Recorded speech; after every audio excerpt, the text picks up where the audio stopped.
አርዕስተ ዜና የኢትዮጵያን ትርክት ኢትዮጵያውያን ራሳቸው መጻፍ እንደሚገባቸው ፕሬዝዳንት ታዬ አጽቀሥላሴ አሳሰቡ። አድዋም የኢትዮጵያውያን ዘመን ተሻጋሪ ድልና የውል ትውስታ የተሰኘ መጽሐፍ በዛሬው ዕለት ተመርቋል።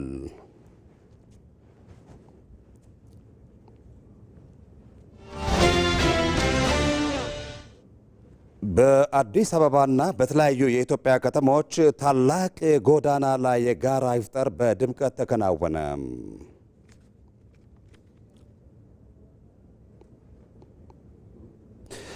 ለሰባተኛው ጠቅላላ ምርጫ የመራጮች ምዝገባ ተጀመረ።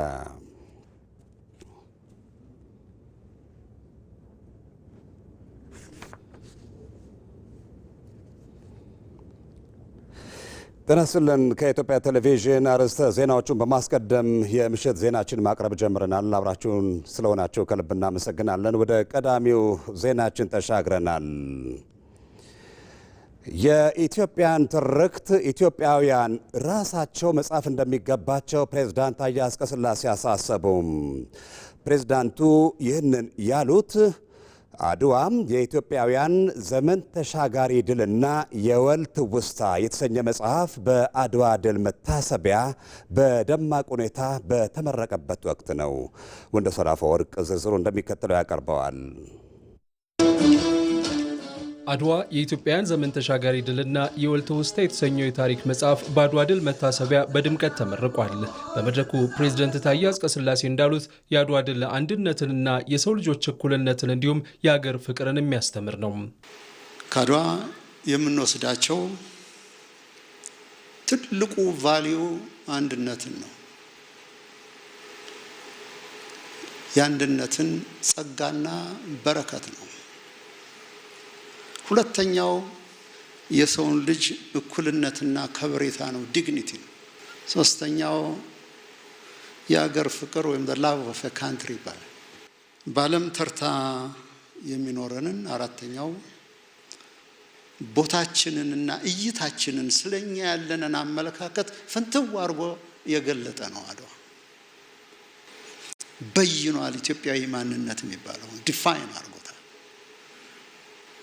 በራሱ እንዲቆም ራሱን እንዲችል ለሌሎችም ብርሃን እንዲሆን ፕሬዝዳንቱ የኢትዮጵያን ትርክት ወግ ለሌላው አሳልፎ ከመስጠት ይልቅ ኢትዮጵያን ራሳቸው መጻፍ እንደሚገባቸውም አሳስበዋል። ወንድም አፍሪካውያን ምን ይላሉ?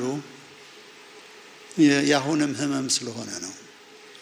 አንበሳው ታሪኩን መጻፍ እስኪጀምር ድረስ ታሪክ የሚያጀግነው አዳኙን ነው ይላል። ስለዚህ ብዙ አንበሶች ስላላችሁ ጻፉ። አሁንም የሚያስቸግረን የኢትዮጵያ ኩነት፣ የኢትዮጵያ ውሎ፣ የኢትዮጵያ ፋንታ በአልፎ ያጅ ጋዜጠኛ ሊተለም አይችልም። ስለዚህ መጻፍ እንችላለን። የታደልን ነን። ለዚህ በረከት አለን። ግን የኛን ትርከት የኛን ወግ ራሳችን እንጻፈው፣ ለሌላ አሳልፈን አንስጠው። ሌላው የሚጽፈውን ከማመን በጉጉት ከመከታተል ነቀፌታም ቢሆን ለራሳችን ጽሑፍ ዋጋና ቫልዩ እንስጠው። የአዲስ አበባ ከተማ ከንቲባ አዳነች አቤቤ በበኩላቸው እንዳሉት መንግስት አስተሳሳሪ የወል ትርክቶችንና ማንነቶችን በማጉላት ጠንካራ ኢትዮጵያን ለማጽናት በትጋት እየሰራ ይገኛል። ታሪክን ማወቅና ካለፈው ዘመን ጋር መነጋገር ከስህተት ተምሮና በጎን አጉልቶ ወደ ተሻለ ብርሃን መሻገሪያ መንገድ ነው። በመሆኑም መንግስት እንደ አድዋ ያሉ አስተሳሳሪ የወል ትርክቶችና ማንነቶቻችንን በማጉላት በሀገራዊ መግባባት ላይ የታነጸች ጠንካራ ኢትዮጵያን ለማጽናት በትጋት እየሰራ ይገኛል። ለአብነትም የአድዋ ድል መታሰቢያን ከ128 ዓመታት በኋላ እንዲህ ባማረ መልኩ ገንብተን የታሪክ መገለጫ ማዕከል ማድረጋችን አንዱ ማሳያ ነው። አድዋ የኢትዮጵያውያን ዘመን ተሻጋሪ ድልና የወል ትውስታ ታሪካዊ መጽሐፍ ደራሲ የሆኑት ዶክተር አሻግሬ ገብረወልድ አድዋ የዓለምን የታሪክና እሳቤ አቅጣጫ የቀየረ መሆኑን በመድረኩ አንስተዋል። የአድዋ ድል ስናነብ የኢንተሌክቹዋል ፋውንዴሽኑ እንዲቀየር ነው አድርገው ያኔ ማኒፌስት ዴስቲኒ ተብሎ at the end of the day እንደ ሬድ ኢንዲያንስ አፍሪካኖችን ሙሉ ይሸነፋሉ፣ ከዚህ እናሰለጥናቸዋለን። መንፈራገጥ ሊኖር ይችላል፣ ግን ማኒፌስት ዴስቲኒው መጨረሻ ላይ መሸነፍ ነው የሚለውን ሙሉ በሙሉ የቀየረ ስለሆነ በሬመንድ ጆናስ አገላለጽ የዓለምን ታሪክ በጭንቅላቱ ያቆመ ድል ነው ይለዋል እና እኔም እሱን ጋራለሁ። በመጽሐፉ የምረቃ ምራ ግብር ላይ እንደተገለጸው ከሽያጩ የሚገኘው ገቢ የአድዋ ድል መታሰቢያን ይበልጥ ለማደራጀት ይውላል። በአዲስ አበባና በተለያዩ የኢትዮጵያ ከተሞች ታላቅ የጎዳና ላይ የጋራ ኢፍጣር በድምቀት ተከናወነ። የረመዳን ወር የመረዳዳት ወር በመሆኑ ሙስሊሙ ማህበረሰብ የተቸገሩትን ሊደግፍ እንደሚገባም የኢትዮጵያ እስልምና ጉዳዮች ጠቅላይ ምክር ቤት ፕሬዚደንት ሼህ ሀጂ ኢብራሂም ቱፋህ መልእክት አስተላልፈዋል። ዮሐንስ ፈንታሁን ዝርዝር አለው። በሙስሊሙ ማህበረሰብ ዘንድ ትልቅ ቦታ በሚሰጠው በረመዳን ጾም ወቅት የሚካሄደው የጎዳና ላይ የጋራ ኢፍጣር በአዲስ አበባና በተለያዩ የኢትዮጵያ ክፍሎች በታላቅ ድምቀት ተከናውኗል። ይህ መርሃ ግብር ከሃይማኖታዊ ስነ ስርዓትነቱ ባለፈ የኢትዮጵያውያንን አብሮነት፣ መቻቻልና በችግር ጊዜ የመረዳዳት እሴት ከፍ የሚያደርግ ክስተት ነው። በአዲስ አበባ በተካሄደው በዚህ ታላቅ የጋራ ኢፍጣር ላይ የኢትዮጵያ እስልምና ጉዳዮች ጠቅላይ ምክር ቤት ፕሬዝዳንት ሼህ ሀጂ ኢብራሂም ቱፋን ጨምሮ ከፍተኛ የመንግስት የሥራ ኃላፊዎች፣ ዑለማዎችና የአዲስ አበባ ከተማ ሙስሊም ማህበረሰብ ታድመዋል። የኢትዮጵያ እስልምና ጉዳዮች ጠቅላይ ምክር ቤት ፕሬዝዳንት ጽህፈት ቤት ኃላፊ ኡስታዝ አቡበከር አህመድ የዘንድሮ የጎዳና ላይ ኢፍጣር ሙስሊሙ ማህበረሰብ ሃይማኖታዊ እሴቱን በመጠበቅ የሚያካሄደው መሆኑን ገልጸው መንግስት ለህዝቦች የጋራ እድገት ለሚሰራው ስራ ምስጋና አቅርበዋል። በዚህ መልኩ ይህን ያማረ የኢፍጣር ፕሮግራም ስናዘጋጅ ዛሬም እቺ ሀገር ኢትዮጵያ የሁሉም ኢትዮጵያኖች ሀገር፣ በእኩልነት በመተሳሰብ በመከባበር የምንኖርባት ሀገር ዛሬም በዚህ በለውጥ ከመጣ በኋላ እንደ ሀገር በክቡር ጠቅላይ ሚኒስትር ዶክተር አብይ አህመድ የሚመራው ካቢኔና የከተማ መስተዳድሩ ዛሬም ድረስ እንደ ሙስሊሙ ማህበረሰብ ሊያገኝ የሚገባውን የዜግነት ድርሻውን፣ ክብሩን በሁለንተናዊ መልኩ ያደረጉት ላሉት ለሚሰጡት ምላሽ ለሚያደርጉት አበርክቶ ሁሉ ዛሬም እንደተለመደው በህዝባችን ስም የምናመሰግን ሲሆን እቺ ሀገር ሁላችንም ስንታስተፍባት ነው ልታድግ የተሻለ ደረጃ ልትሄድ የምትችለው። የጠቅላይ ምክር ቤቱ ፕሬዝዳንት ሼህ ሀጂ ኢብራሂም ቱፋ ባስተላለፉት መልእክት ረመዳን የመረዳዳትና የሰላም ወር መሆኑን በመግለጽ ይህ የጎዳና ላይ ኢፍጣር በሙስሊሙ ማህበረሰብ መካከል ያለውን አንድነት እንደሚያጠናክርም ተናግረዋል። ሼህ ሀጂ ኢብራሂም አክለውም በዚህ የረመዳን ወር ለተቸገሩ ሁሉ ቸርነት ማድረግ እንደሚገባ አሳስበዋል። ነቢያችን ሰለላሁ ዐለይሂ ወሰለም በጣም ቸር ናቸው።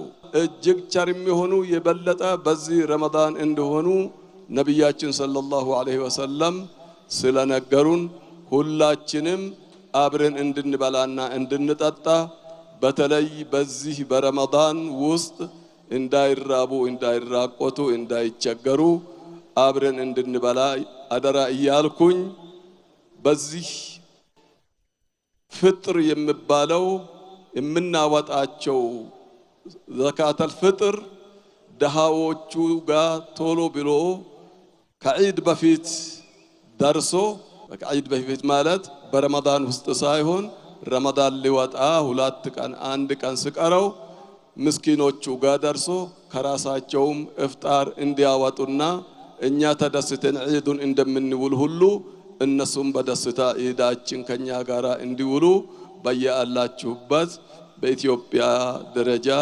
እንድትሰሩበት አደራ ለማለት እወዳለሁ። ነጃሺ ለሀገር በሚል መሪ ቃል የተዘጋጀው የጎዳና ላይ ኢፍጣር በኢትዮጵያ ሙስሊም ወጣቶች ካውንስል አስተባባሪነት የተከናወነ ነው። በተለያዩ ምክንያቶች ግንባታው የዘገየው የነጃሺ ኢስላማዊ ማዕከል በአጭር ጊዜ ውስጥ እንደሚጀመር የኢትዮጵያ እስልምና ጉዳዮች ጠቅላይ ምክር ቤት ፕሬዝዳንት ሼህ ሀጂ ኢብራሂም ቱፋ ተናግረዋል። ፕሬዝዳንቱ በስድስተኛው የጎዳና ላይ ኢፍጣር ይፋ እንዳደረጉት ግንባታው በሀገር ውስጥ ባለሀብቶች ወጪ የሚሸፈን ይሆናል። የንጉሥ ነጃሺ እስላማዊ ማዕከል በተከበረው በውዱ ጠቅላይ ሚኒስትራችን መሃል ከተማ አይን ቦታ ላይ ተሰጥቶን ሳንገነባው ሳናለማው አመታትን አሳልፈናል። ሙስሊም አይደለም አገር ውስጥ ያሉት ውጪ አገር ያሉ ሁሉ አዝኖብናል። ሐቂቃ ለማውራት እኛም ሞራላችን ተነክቶ ነበር። በተለይ የውጭ አህለል ኸይሮች ሙሉ ተስፋ ሰጥቶን ሁላችሁም ማለት ይቻላል በምታውቁት መሰረት ቃል ገብቶልን ስንጠብቅ ነበረ። ጠብቀን እንግዲህ መጨረሻ ላይ ውጤቱን ባለማየታችን ወደ ሀገራችን ተመልሰን በገዛ ሀገራችን እንሰራለን ብለን አላህ ላይ ተስፋ በመጣል የሀገራችን ትላልቅ ነጋዴዎች ብዙ ሳይሆኑ ውስን ትላልቅ በዲናቸው የሚመሩ ነጋዴዎችን ሰብስበን በቅርብ ጊዜ ማለትም ከ3-4 ቀን በፊት ምንድነው ሁሌ አህለል ኸይሮች ውጭ የሚፈለጉ እኛ የለንም ወይ? አህለል ኸይር በኢትዮጵያ የለም ወይ? በሀገራችን ይሄንን ትልቁና የኢትዮጵያን አሻራ ለምንድነው ማናለማ ማንገነባው ብሎ ተሰብስቦ የኛን ጥሪ ተቀብሎ ሙሉ ለሙሉ ተረክቦ ነጃሺ ማዕከሉን ትልቁን ሙሉ ለሙሉ ግንባታውን እንፈጽማለን ብሎ ቃል ገብቷል። ስድስተኛው ዙር የጎዳና ላይ ኢፍጣር መርሃ ግብር በሐዋሳ ከተማም ተካሂዷል። የዘንድሮም የኢፍጣር ስነ ስርዓት ነጃሺ ለሀገር በሚል ነው የተካሄደው። መርሃ ግብሩን ህዝበ ሙስሊሙ በሶላት በዱዓና ማዕድ በማጋራት አሳልፈዋል። ሪፖርተራችን ሚካኤል ገዙ ዝርዝር አለው። ስድስተኛው ዙር የጎዳና ላይ ኢፍጣር መርሃ ግብር ዛሬ እንግዲህ በተለያዩ የሀገራችን ከተሞች ተካሂዷል። በዚህ በሐዋሳ ከተማም በርካታ ቁጥር ያለው የእምነቱ ተከታዮች ተገኝተዋል። ይህ እንግዲህ በዋነኛነት በዚህ በተካሄደው መርሃ ግብር ላይም ህዝበ ሙስሊሙ የጋራ ዱዓ፣ ሰላትና ማዕድ የመጋራት መርሃ ግብር አከናውነዋል። ላለፉት ጊዜያቶች እንግዲህ ይህ የጎዳና ላይ ኢፍጣር መርሃ ግብር ሲካሄድ ነባሩን የመረዳዳትና የመተሳሰብ እሴት ይበልጥ እያጎላው መምጣቱን የእምነቱ ተከታዮች ገልጸዋል። በዚህ መርሃ ግብር ላይ እንግዲህ የሐዋሳ ከተማ ከንቲባ አቶ ጥራቱ በየነ ተገኝተዋል። እሳቸው ካነሷቸው ጉዳዮች መካከልም እንግዲህ በዋነኛነት ኢትዮጵያ የተለያየ አይነት ብዝሃነት የእምነት ማንነትና ሌሎች ብዝሃነትም ያለባት ሀገር እንደመሆኗ መጠን በዚህ መልኩ በጋራ ማክበር ደግሞ የኢትዮጵያን መልካም ገጽታ ለዓለም በማስተዋወቅ ረገድ ትልቅ ፋይዳ ያለው መሆኑን ገልጸዋል። ከዚህ ባለፈም እንግዲህ ህዝበ ሙስሊሙ በተለያየ መንገድ ለከተማዋ እድገት በከተማዋ በሚከናወኑ የልማት ስራዎች ላይ እያበረከተ ላለው አስተዋጽኦም ከንቲባው ምስጋና አቅርበዋል። የጎዳና ላይ ኢፍጣር መርሃ ግብር ሲካሄድ የተለያዩ እምነት ተከታዮችም ጭምር አካባቢዎችን እነዚህ በዓሉ የሚከበርባቸው ቦታዎች ላይ በመገኘት በማጽዳት ትልቅ ሚና የነበራቸውና ይሄም አብሮነትን ይበልጥ የሚያጎላው እንደሚሆን ተናግረዋል። ለኢትዮጵያ ቴሌቪዥን ለተጠናቀረው ዘገባ ሚካኤል ገዙ ሐዋሳ።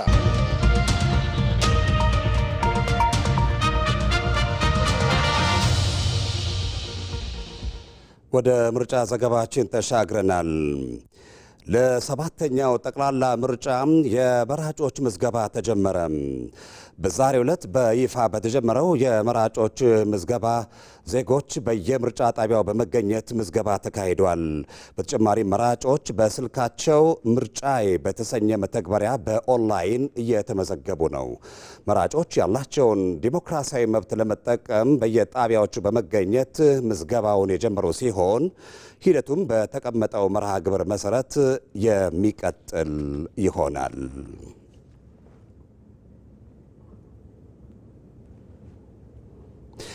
ኢትዮጵያውያን በሀገራዊ ምርጫዎች በንቃት በመሳተፍ የዴሞክራሲ ልምምድን እያጎለበቱ ናቸው። በተለይም በብዙ ውስጣዊና ውጫዊ ጫናዎች የተካሄደው ስድስተኛው ሀገር አቀፍ ምርጫ ድምፅ መስጠት ብቻ ሳይሆን ለሰላምና ለለውጥ የሚደረግ ጽናት መገለጫ ሆኖም ይጠቀሳል። ይመራደም ዜጎች እኔን ወክሎ ይቀመጥ በወንበሬ ይናገር በከንፈሬ ብለው እንዲመራቸውና እንዲያስተዳድራቸው ድምፃቸውን በምርጫ ጣቢያ ሲሰጡ የሚያስቀምጡት ወረቀት ብቻ አይደለም። ይልቁንም ከነሱ አልፎ ለሀገራቸው እድገት፣ ለጋራ ሰላማቸው ያደራ ማህተብም ያስቀምጣሉ። በዚህ ረገድ የኢትዮጵያ የዲሞክራሲ ግንባታ ጉዞ ፈተናዎች ቢበዙበትም ተስፋንም የሚሰጥ ነው። የህግና የአስተዳደር ባለሙያው አሮን ደጎል ዲሞክራሲ በሂደት እንጂ እንደው ባንድ ጀንበር እንከን አልባ ሆኖ ጥንቅቅ ተደርጎ ሊሰራ አይችልም ይላሉ። የምርጫ ልምምዶች እያደጉና እየጎለበቱ ሲሄዱ የዲሞክራሲ ልምምዱም እንደዚያው እየጎለበተ ይሄዳል። ዲሞክራሲ ሲባል ውጤት አይደለም ማለት በአንድ ጀንበር የምታመጣው ነገር ላይሆን ይችላል። ፕሮሰስ ነው። ልክ ሊቁ ጆን ሎክ እንዳለው ህዝብ ለመንግስት ስልጣን ሲሰጥ ውል እየተዋዋለ ነው። ኮንትራት ነው። ህዝብ በመካከሉ ውል አዋዋለ። መንግስት የሚባል አካል ያስፈልገናል፣ የሚያስተዳድረን፣ ፖሊሲ የሚያወጣልን፣ ፍትህ የሚሰጠን፣ ስንበደል የሚፈርድልን ያስፈልገናል ብሎ ተዋዋለ። ከዛ መንግስት ሾመና ከመንግስት ጋር ደግሞ ውል ተዋዋለ። የውሉ ሰነድ ዋናው ህገ መንግስቱ ነው። ነፃና ገለልተኛ የምርጫ ቦርድ መኖር ደግሞ ዜጎች በሂደቱ ላይ እምነት እንዲጥሉና የውጤቱን ተቀባይነት ለማረጋገጥ መንገዱንም ይከፍታል። ባለፉት ዓመታት ኢትዮጵያ ያከናወነቻቸውና የመጣችባቸው ሀገራዊ ምርጫዎች ሁለት ገጽታዎችን ያንጸባረቁ ናቸው። እስከዛሬ ድረስ የመጣንበት ሂደት የመጣንበት ታሪክ በጎ ጎኖችም አሉት፣ በጎ ያልሆኑ ደግሞ ገጽታዎችም አሉት። ስለዚህ በጎ ያልሆኑትን ገጽታዎች እየቀነስን ከተሞክሯችን ማለት ነው። በጎ ገጽታችን ደግሞ እየጨመርን እየገነባን እያሻሻልን ነው መሄድ ያለብን።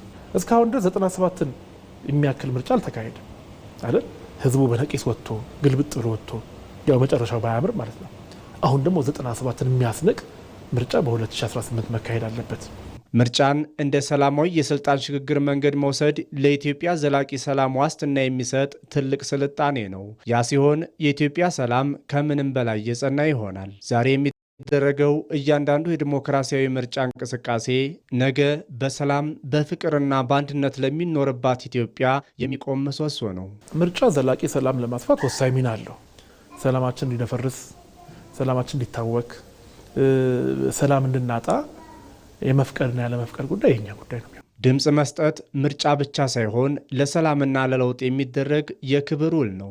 በድምፅ ብልጫ በሚወሰድ ይሁንታ የምትገነባው ኢትዮጵያም የዲሞክራሲ ጉዞዋ እየጠነከረ ሰላሟ ደግሞ በትብብር ዘላቂ እየሆነ ይሄዳል።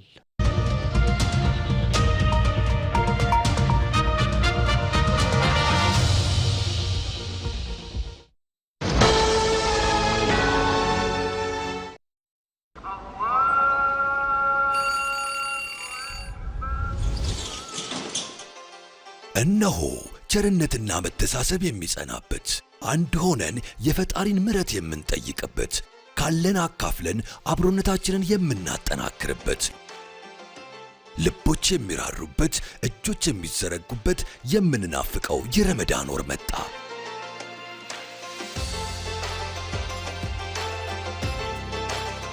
የኢትዮጵያ ንግድ ባንክ ለመላው የእስልምና እምነት ተከታዮች እንኳን ለታላቁ የረመዳን ወር በሰላም አደረሳችሁ እያለ ባንካችን ባቀረበላችሁ የዘካ ተቀማጭ ሂሳብ ውስጥ ለይተው ያስቀመጡትን ዘካ ለግለሰቦችም ሆነ ለበጎ አድራጎት ድርጅቶች እንዲተላለፍ ሲያዙን በታማኝነት እናደርስልዎታለን።